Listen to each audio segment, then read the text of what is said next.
Welcome to the Talk to Your CMO podcast. Today we have Stephanie Lam. So Stephanie, just to straight get into it, Yeah. how would you introduce yourself if people don't know about you? Okay. I would say I'm a combination of sales and marketing. So I'm the middle person that pulls these two together so that business can get their desired outcome easier. Yeah. Sales and marketing in between. Yeah. What do you mean by that? Can you elaborate a bit? Because I have experience in sales for more than 15 years and now also solving marketing problem together, right, in Talk to Your CMO. So throughout this journey, I realized that a lot of salespeople don't understand marketing or the importance of marketing, and marketing also don't understand why sales behave certain way or are not doing well or doing well, but how are they able to synchronize and work together? Having experience in both, I realized that, I can actually help businesses to solve this problem. So it's like they're always fighting and not understanding each other, and Yeah. you're the person to you actually need to understand this, you actually need to understand this. Yeah. And make them both talk to each other. Yeah, basically. But before you become this, I'm sorry, what's the title of his? Yeah. So basically from Talk to Your CMO, I'm CMO lah. Yeah. Okay. Yeah. But I always call myself the conversion strategy, like covering both sales and marketing. So before you step into this role of conversion strategist, what was the trigger that had made you, I need to become this person? Yeah, so I think my journey on this is quite a mix of marketing and sales. Like from the very beginning, I started out as marketing, like a full-time job in marketing research. Then after 1 year, I felt very unsatisfied because I feel like I'm helping sales to get all these quality leads. Yeah, so I'm like, okay, why not I give sales a try? So I jumped into sales. My first sales job is in corporate, but for pharmaceuticals. So it's a bit, yeah, but it's doing your corporate sales. So it's also a lot of talking to head of HR, CEO, even to pitch healthcare programs. Yeah, and events for that. And also that's how my sales journey began. But after 10 years in the pharma, I soon came out and helped to head project and sales and marketing for our real estate. Yeah, but of course, along that way, there's a lot of on and off marketing jobs as well. Yeah. But what made you enough of pharma, let me jump into real estate? I guess it's a very straightforward because pharma was a high paying job. Yeah. Those who are in pharma know that the industry pays very well. Yeah. So the second best paying job would be real estate naturally. Yeah. I hopped into it without much background or foundation, but I realized that it requires a whole new set of skills like digital marketing. And that's how I forced myself to learn very fast while working for other people in the education industry for free. For free? In Singapore for free. No, I was purely commission-based. I had 2 mortgages. So I need to learn very, very fast on how to do all this digital marketing thing. Oh, wow. Wow. Yeah. Oh, okay. So what was the hardest thing in terms of learning all this kind of stuff? Because I assume it's going to take a very long time in between. Yeah. Yeah. So how do you rush through that learning phase, if it's even possible? Yeah, I think I was very lucky. I met very good teachers, but surprisingly, they also learned from me.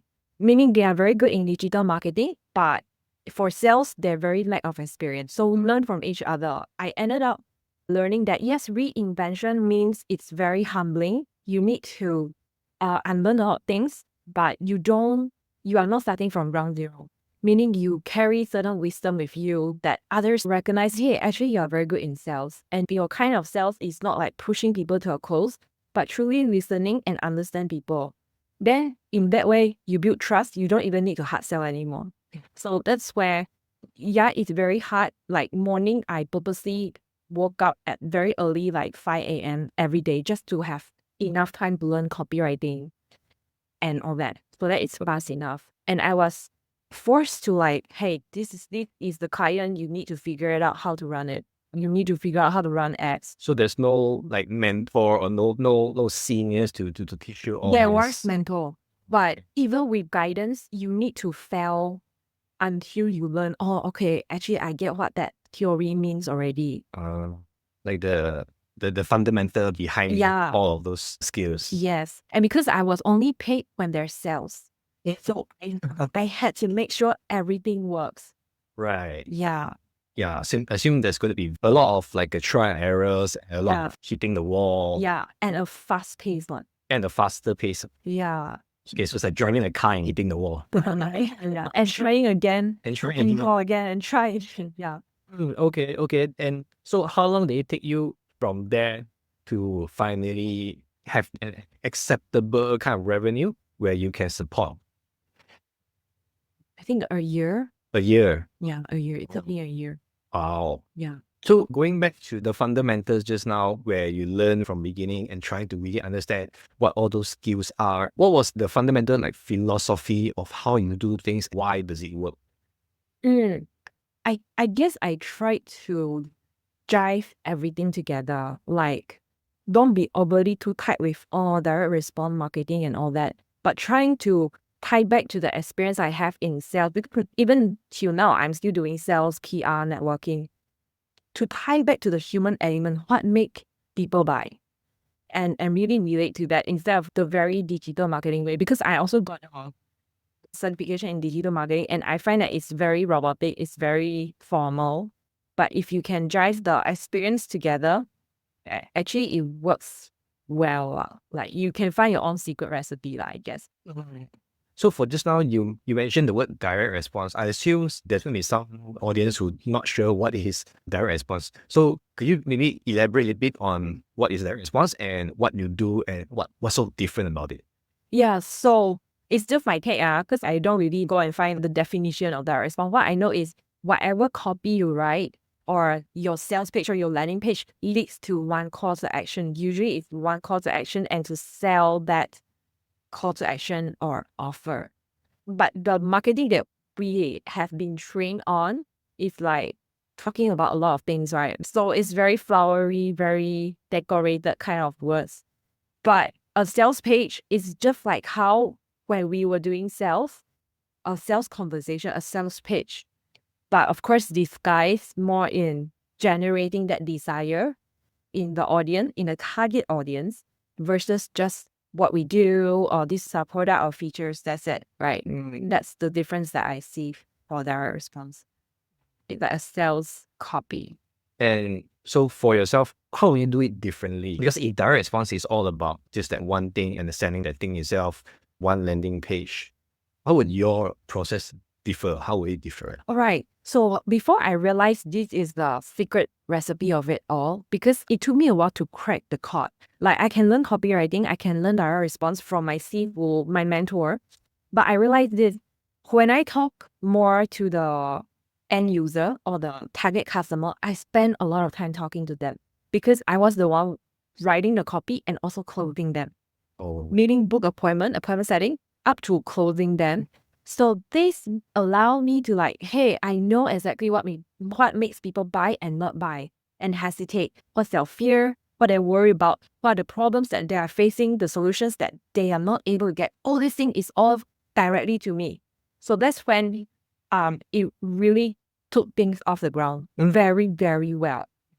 Then I had to transfer the skills to the team. So that's what I did. But this is one secret recipe that I find very true is most marketers work behind the screen, but by talking to the customer more, spending a lot of time, in that 2-3 months, I managed to turn things over and like, hey, we actually found the offer that works. Also, being on the ground is like very important to be able to find all of this like messaging, the language and the language that they use. Yeah, I see. Okay. So when you look at how most businesses sell their products or services, what do you think is like their biggest misunderstanding about human behavior? What would they think how they should do it in terms of marketing and why you feel that it's actually not really exactly accurate? Right. So I think this is a very interesting question because I understand why they are like that. Meaning even now, like 90% of business people and sales managers, sales head, the way they train their team or expect their sales to close small sales is very outdated because I was trained in the same outdated way. Meaning you talk more to the target customer the more you talk, the more you can pitch and the more you can close. But this is no longer valid, which I think is making it very difficult for a lot of salespeople or business to close more sales. The challenges is they talk too much. The salespeople talk too much. Yes, or the business talk about their product too much. Even in messaging, in the reply, in the follow-up, it's all their product. Yeah. Right. So that's the biggest mistake. Too much. Instead of connecting, they are talking too much. Yeah, because I've also seen where a lot of websites, what they do is on the whole website is like they're talking about their business, their achievement, their team, their mission, their vision. Yeah. Oh, certification. Yes, certification. Features, amazing and all that. Yeah. So what they should have done instead on that website? Yeah, so this is the psychology, right? The more you listen and you seek to understand, only then the customer or the prospect are willing to open up and listen to you. But the thing is, we keep on talking, we don't let them talk, so their wall are also up. Because you don't listen to me, why should I listen to you? Right. So there's no trust, there's no connection. Yeah. So it's more of like bringing a conversation into the whole sales strategy. Yes. But also on this topic, you have something you call the consultative selling, which is where we're getting into from since the last question. Yeah. How does this change the way like the sales team will convert leads?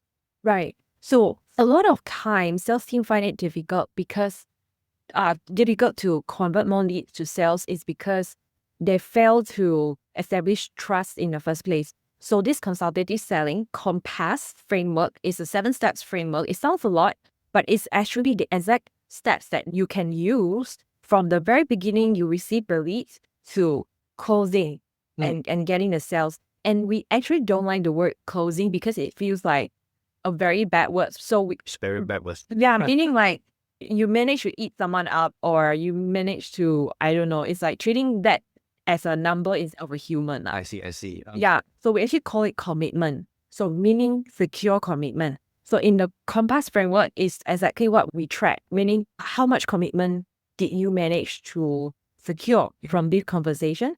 So from these standard steps, we manage to connect first and then identify the objective, then map the objective so that you can map how the conversation should flow according to the leads and prospect. So consultative selling it sounds like everyone knows about it, but they don't actually know. They thought it's, okay, I solved the problem or how, but it's actually a flaw where you build connection, you trust first, you understand, and then you list out, then you use your expertise to come in and give the consultation. Okay. Yeah. Because consultant, I'm not sure you agree or not, it's an overly used word. Nowadays, people think consultant is a sales word already. Oh, okay, really?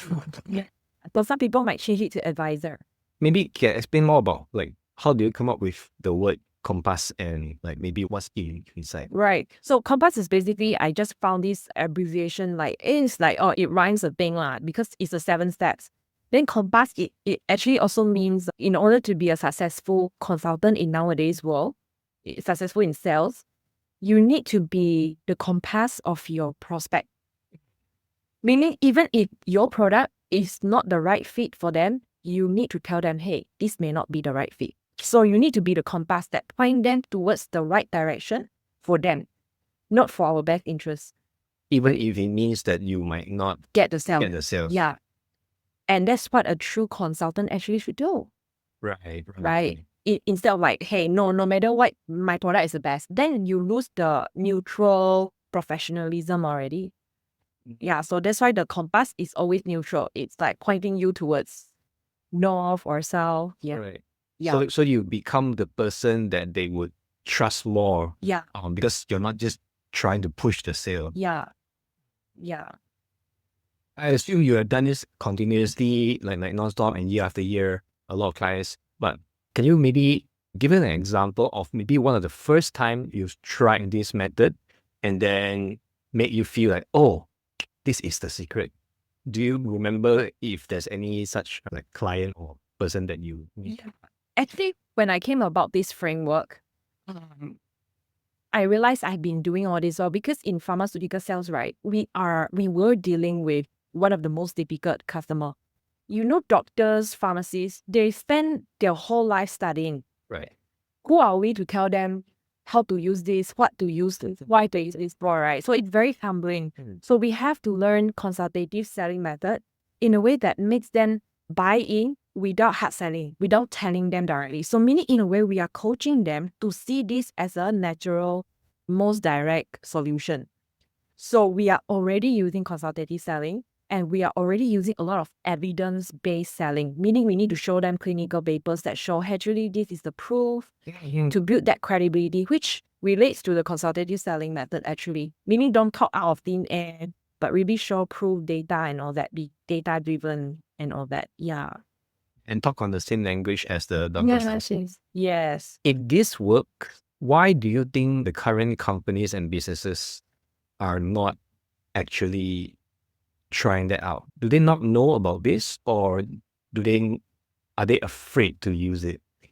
I feel is where I was from big MNC, like the F500 company, top 1, top 2 in the pharmaceutical world. They are always evolving. They spend a lot on R&D, not just on product, but methodology like marketing, sales, management, and all that. So we learn from all these world-class corporation, organization. And I continue to also, of course, learn from other people. Yeah. And I think it's evolution. SMEs, they are often slower because of the exposure. But if you compare to MNC and all these world-class company, then we see the difference. I see. Yeah. So there are companies who are using this, Yes, but it's not widely adopted. yeah. It's only like to the top tier people. Oh, wow. Yeah. Okay. So they're probably just finding out about it now, or they don't even know that it exists. But they figure out that, this way works. So they tell their team, okay, you just follow this. But probably the last time they did sales was 30 years ago. But they are still telling their team to do the same thing, which may not be applicable to the current market, how they buy it.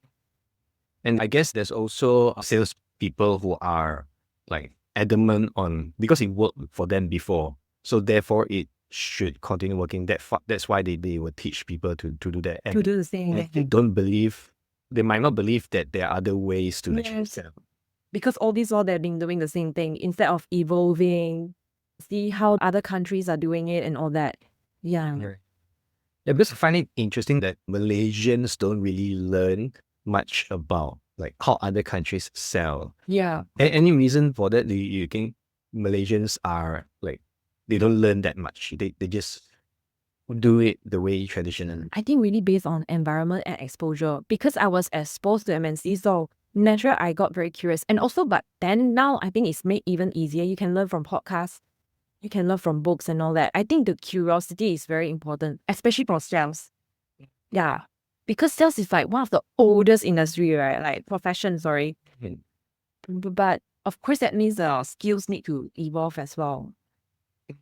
Can they use AI, or is there any tech they can apply consultative selling, or already learn about it? Like, I'm sure there are. I've came across those that can help you with role playing. Meaning you role play with the AI. Oh. Yeah. But AI become the customer, and then you just keep on practicing. Because some people will doubt at first when they learn consultative selling. A lot of time, 90% of the time, until they find result, until they manage to get result already. But it requires all this rewiring, because it's very uncomfortable to shed off your old skin, your old way of doing things to adopt new way. It is very different than hard selling. Right. Yeah. Because usually you will have some sort of belief behind how you do things. Yes. So to put that all down and maybe adopt a more modern approach, Yes. it's going to be tougher for some people. Yeah.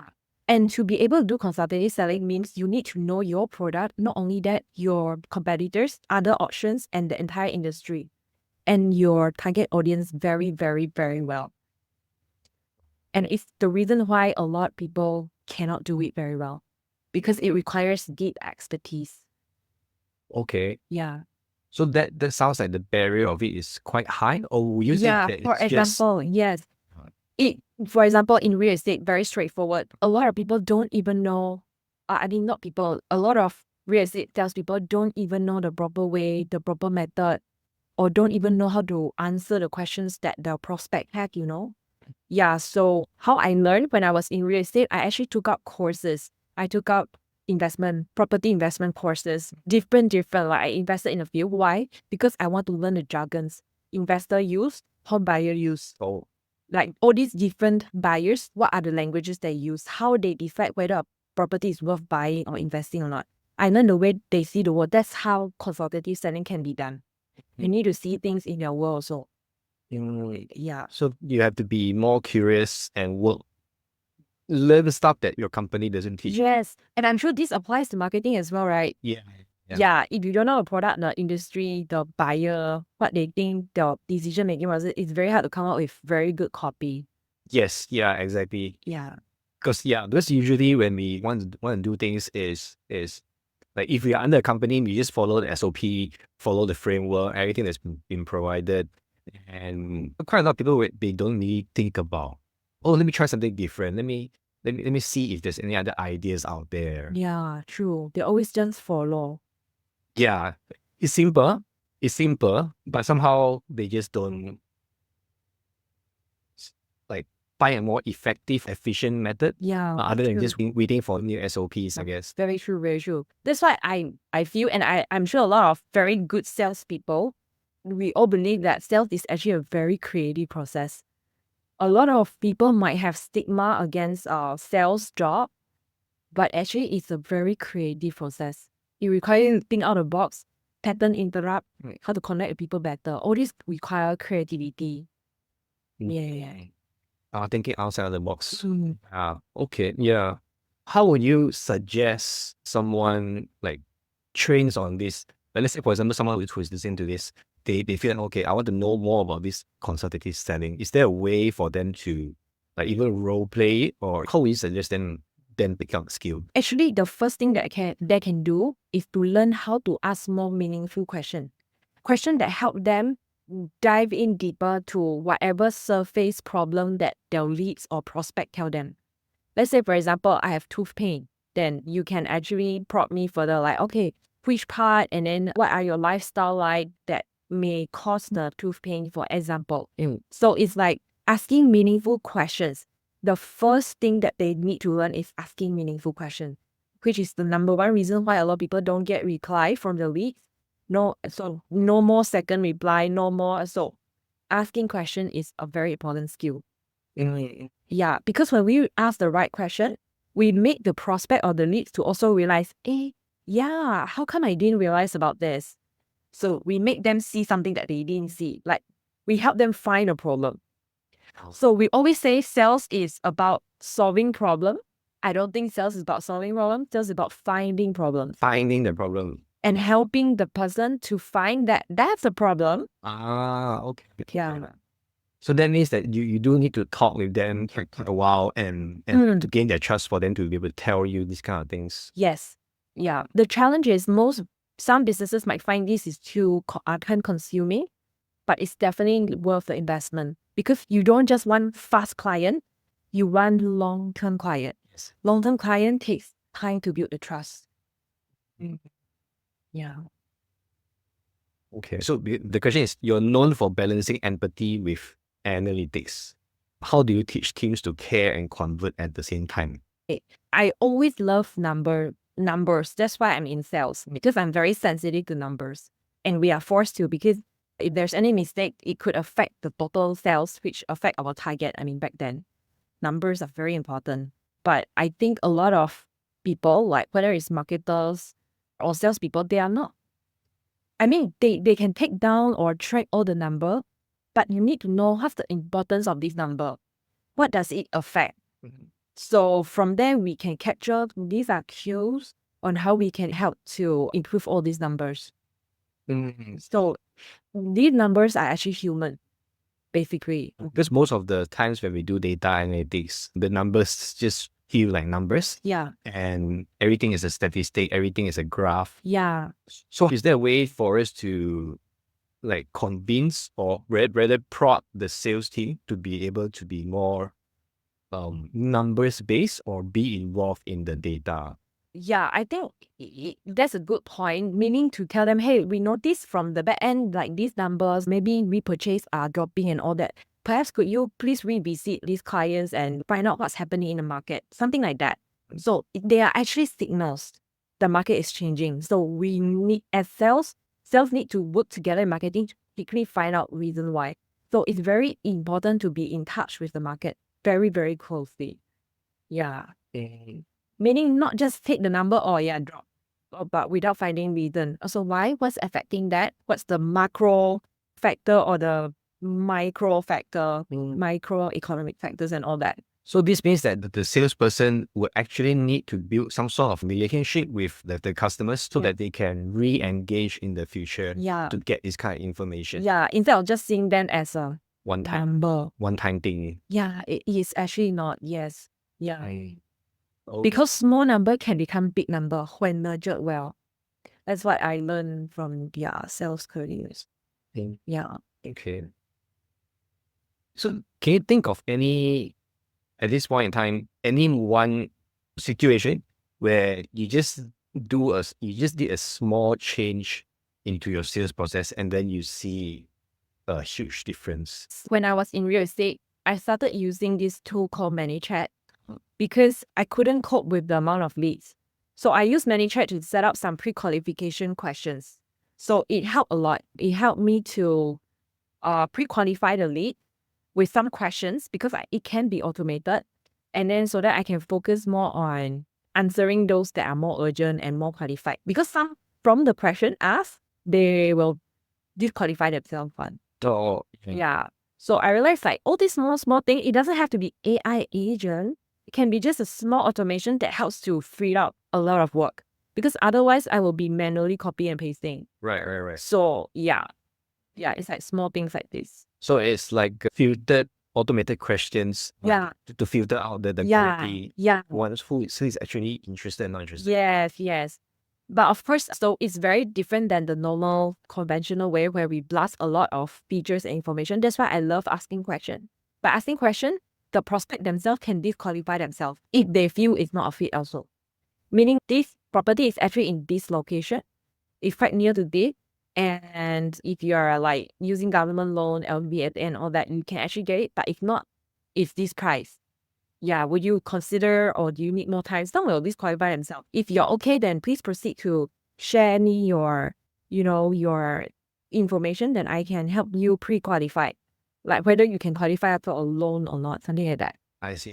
It sounds like the first question that you're going to ask them is more about the situation of the lead that you think are qualified leads. So that they will disqualify themselves based on just that first question. Yeah, because the offer of the ads that I was running is already applied to track qualification already.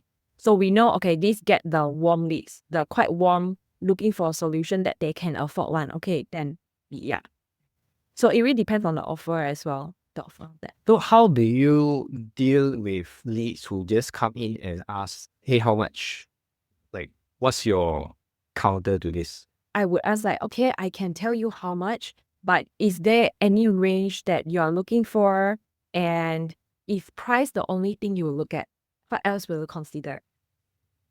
Okay, so you want to find out more like why they're asking questions? Because if we directly just address the price, we are very narrow. So we don't have opportunities. So we want to widen it. We want to also help them to widen the perspective. When you buy a home, it's not about buying cheap, right? You want to buy it right. Yes. So we want to widen the scope so that they don't just look at the price. They want the right fit for them. Yeah. So that's why usually high ticket sales, I will usually call. Yeah, so that we can have a conversation. Because text is very hard to have a conversation. No matter what. Yeah. Okay, so this is from the lead side. What happens for businesses or clients that you get? B2B, right? Yeah, B2B. Because sometimes like clients are unwilling to change, right? So how will you persuade them, or will you even try to persuade them to pick up this new skill for the business? Right. I mean, everyone learns, right? From the numerous bad experience. I'm still learning. I used to think that I need to persuade people, now I don't bother. If I need to use up a lot of energy to persuade, I could be wasting my energy on the wrong type of clients. I think modern selling is knowing very clearly who we can serve best and who we can't. And we need to accept that and to have this abundance mindset that, hey, the market is full of customers. We just need to feed the right one or serve the right one or focus on the right one. So I think persuasion is a outdated method, but having said that, it's good to give them clarity. Meaning, don't make them feel bad, but like showing them, hey, I get that you're looking for this and that and that. It seems that we might not be the best fit. So it seems from our conversation, you need this kind of solution A, B, C. So we still be very consultative. Even B2B is even more important, like very neutral and like suggest perhaps you can look for this kind of solution instead. And we are not the right fit. Right. So you're applying how you close your high ticket last time for B2C with B2B clients who wants to come in and how you have service. Yes. Because we have to accept like people can become bosses, business owner. They must have some gifts or philosophies, right? So it's better that we respect them for that and not try too hard. Focus on getting more leads or qualified leads. Yeah, and focus on who we can help. Yeah, and those who are unwilling now might come back in the future. Because of how you gave them that clarity, and then it makes it feel like, oh, you're not the hard sell time, and you could be trusted, but maybe not now. Yeah. In fact, the most successful sales is when the customer convince themselves, not we convince them. Right. Yeah. So how would you do that? How will you make them convince themselves? By finding problems that they were not aware about. Have the conversation like, hey, actually, we noticed that this could be missing, that could be missing. What do you think about it? So we ask them. Then they will admit it. They're like, hey, yeah, thanks for making me realize that. So you see, the power comes when they themselves admit it or it comes from them. When we tell them, they will most likely not honor it. But when it comes from themselves, we all want to honor what we ourselves have said, right? So this is the power of like negotiation, persuasion, all that influence, right? They'll always honor what comes from themselves. Honor what comes from themselves. Yeah. Okay. So that's why asking the right question is very important. So when you ask questions, they Then will think about it, they will say it out, and then in the end they will convince themselves while answering you. Yeah. Okay, that's interesting. It seems like a very high level skill. Would you agree with that? Require a lot of patience. Which I'm very bad at. I'm also very impatient. That's why, it requires a lot of patience to be a great salesperson. Yeah. Okay, I can imagine because of the amount of different customers who will come in, everyone's going to have their own habit errors. Yeah, and everyone's going to carry their own baggage, right? Their own worldview. Yeah. Yes, that's the word, own worldview. Yeah. And that's going to be very heavy and very tough to change. Yes. Do you have any one truth about sales or conversion that you think businesses don't want to hear, but they actually need to know about it? Conversion nowadays is very different from last time already, from pre-COVID. It will require a lot of work, but a lot of businesses refuse to hear that. They still want, 3-step close, 1-step close, 2-step close, right? But if you really want a quality close or quality customer, it's not about speed. It's not about ease, convenient. It's about right. It's about right fit, and right fit takes time. It's just like you looking for a wife. Of course, it's gonna take time to get the right wife. You can't go speed dating and then expect you can get it right away. I get married tomorrow. Yeah, it will be kind of different, I guess. Yeah, so it takes time, and that's why we love working with the long vision type of founders, right? And people, because I guess they understand. They understand the long-term vision. Yeah. What do you think is the difference between like pre-COVID and post-COVID, like the behavior of the market? I think pre-COVID is not that digital, everything digital or very easy to find information, right? Nowadays, we are overloaded with information.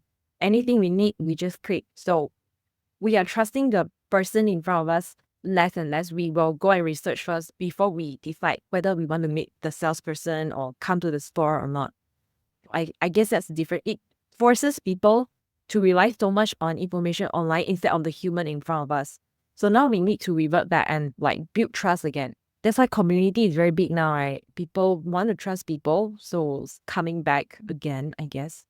Not coming back again, it's getting bigger so that people can cut through all the noises online. So that means that they don't really trust the sales. But nowadays, yeah. Because last time people used to rely on salespeople for info. Even for info, we will mostly trust them. Now we don't need to trust them, right? We don't need human to tell us what to do. Everything is online, right? Yes, we get answer immediately. So we know whether this salesperson is BS or not, right? Yeah. Have you ever failed a client, and what did that teach you about leadership and humility? Yes. Everything this. Okay, you also know. I guess failing is not a good feeling, right? Yeah. Yeah, it sucks. But I learn a lot. Not everyone is to be convinced, and we need to be patient with people with differences. But there are fights that are just not worth taking. Like fight as in like, I will fight for you or what. Like sometimes if you need to fight for it, then actually you shouldn't have to do it from the beginning. But I guess we learn, right?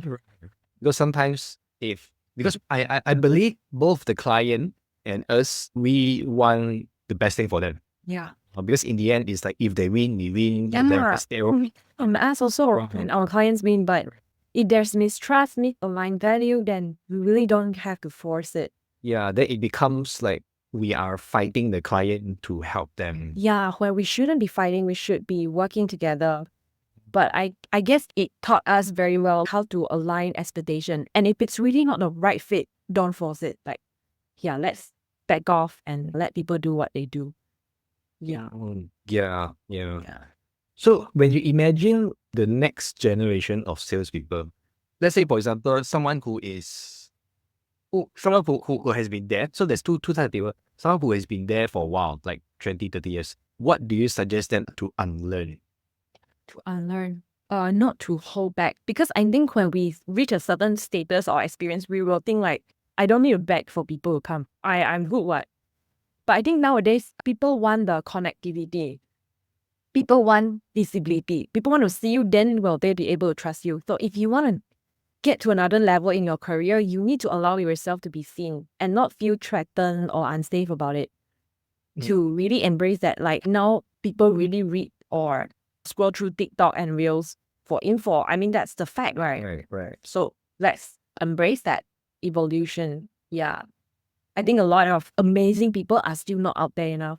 So those that are not that amazing, but very out there, they get all the business. So what I hope to see is people to embrace all this so that the market can be impacted by all these brilliant minds who are still hesitating to show up online. All right, like sharing what they know and what they have learned over the course of their experience. Yeah, instead of like letting those not that experienced, but they're very out there. So I think it's something that we need to balance, I guess. So I really want to help this group of people. Like, hey, shine, the world needs you.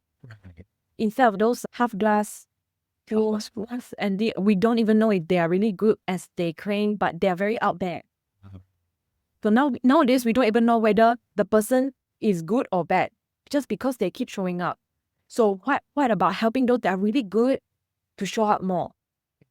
Yeah, this is something that I'm really passionate about, like empowering people like, hey, the world needs you, so just show up. Yeah, don't need to be camera shy or what.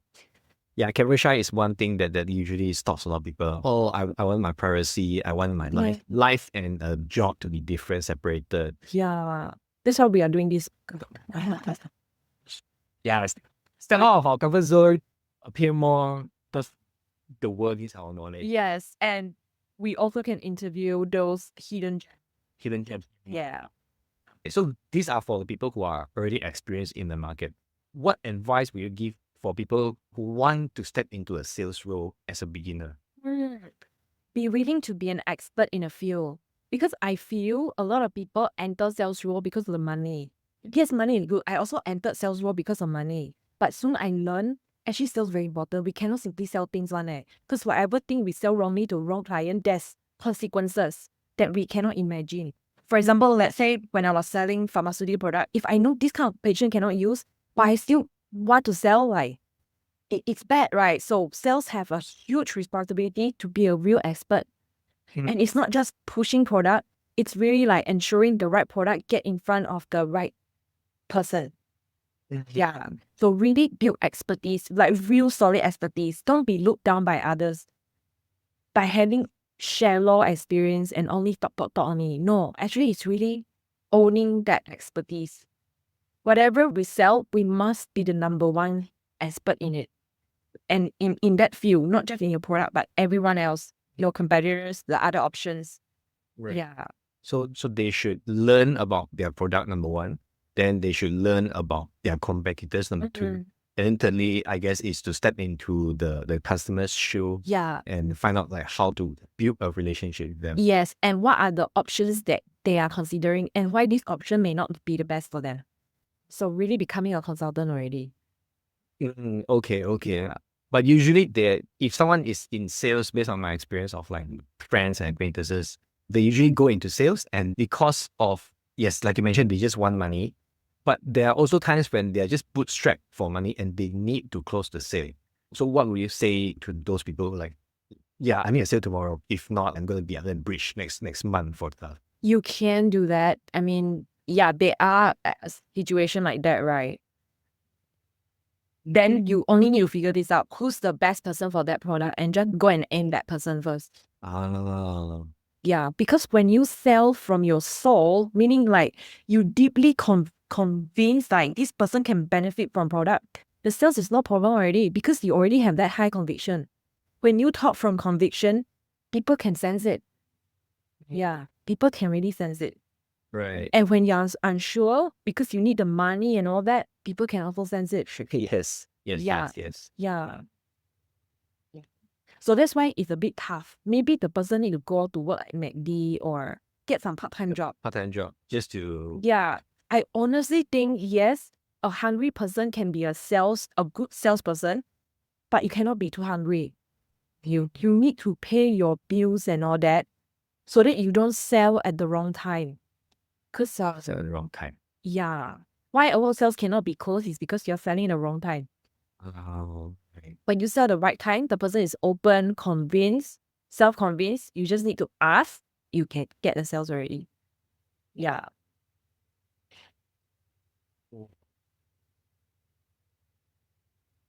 So right now we're in the AI age, right? How would you see AI changing the sales people or even the sales industry in like probably the next few years? Right. Yeah.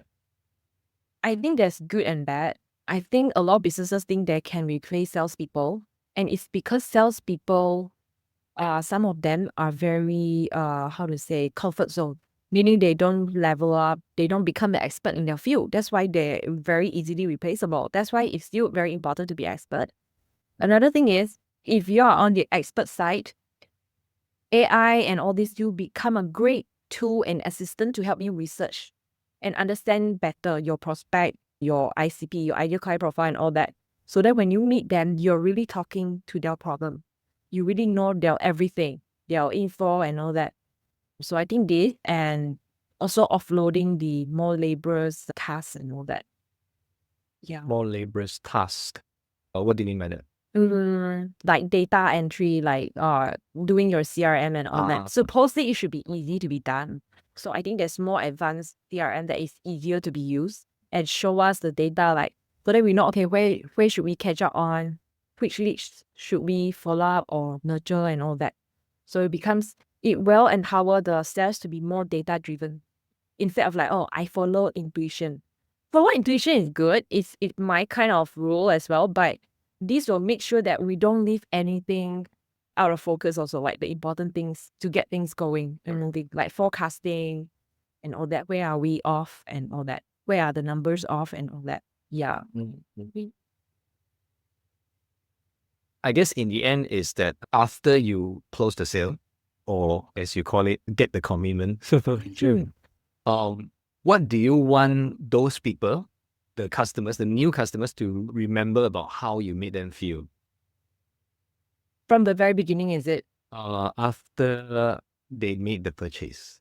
That's why we have this saying, like in consultative selling, right? We only want to close the prospect when they are excited. They are really excited about it. Then we do the ask. When we know they are neutral or, okay, neutral is a good thing. Calm, peaceful, yes, that's a good sign. Meaning it's a good thing. But if hesitant, angry, frustrated, then it might not be. It's a red sign, actually. It's a red flag. Right. So usually we won't proceed unless they insist. Okay, Lord, if they insist, okay, let's move forward. Forcing the sale. Yeah, but we rather close someone or get the commitment from someone who's excited. Because when someone make a good decision, they know they should be excited. But if no, still frustrated and all that, then we know actually this person only wants something else or a magic pill or something. All right. Yeah, those are signs. Yeah, I think that's all the questions I have for you. At the end of this video, I'm just going to leave the link to her LinkedIn and whatever social media that she has, and then also put in our website. Go into the description below and then connect with us and get her advice if you need. Okay. Okay, right. Thank you. Bye-bye. Bye.